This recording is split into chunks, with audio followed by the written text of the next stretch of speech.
शहाबुद्दीन ने उत्तराखंड सरकार के फैसले को गलत बताया। कहा, कुरान व बाइबल को पाठ्यक्रम में शामिल करें। खबर बरेली से।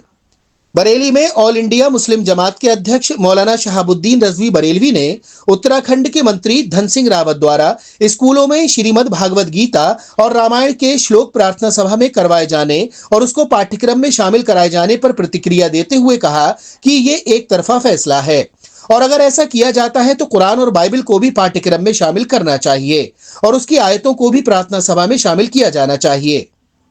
एनसीईआरटी की किताबें नए सिरे से तैयार की जा रही हैं और उन तैयार करके उनको कितने स्कूलों में लागू किया जा रहा है। ये अच्छी बात है, मगर उसमें सबसे ज्यादा जो खराबी की बात है वो ये कि पूरे तरीके से इतिहास को बदला जा रहा है और इतिहास को एक नई सोच और एक नजरिए के साथ में पढ़ाया जाएगा। तो ये इतिहास गोया कि भगवाकरण करने की बात है। एनसीईआरटी की किताबों का नजरिया चेंज किया जाएगा।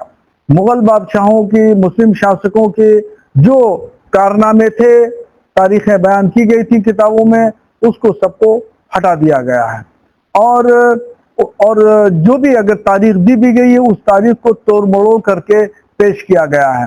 तो ये मौरखीन का इस तरह का काम अंजाम देना, इतिहासकारों का, ये इतिहास के साथ छेड़छाड़ है और ये तमाम चीजें जो है वो रहती दुनिया तक याद रखी जाएंगी।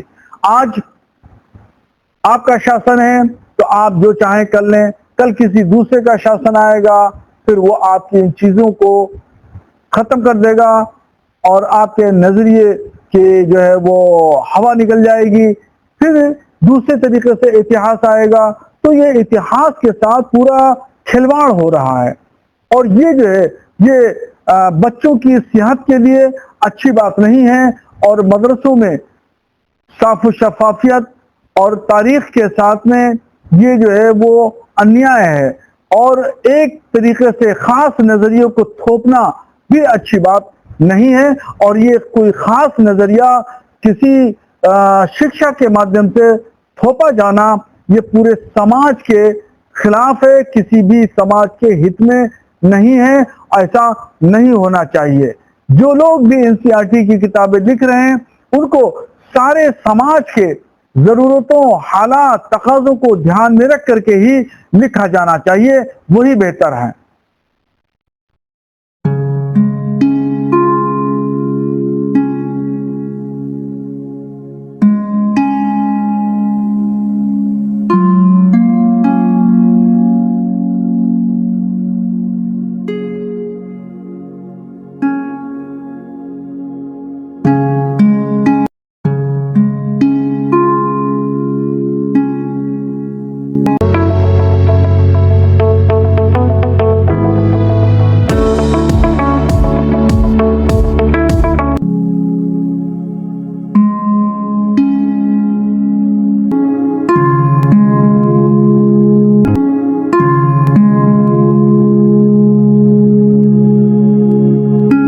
प्रीमियम आइडियल, जहां मिलता है आपको जरूरत का सभी सामान, गोपी चौक, बदायूं।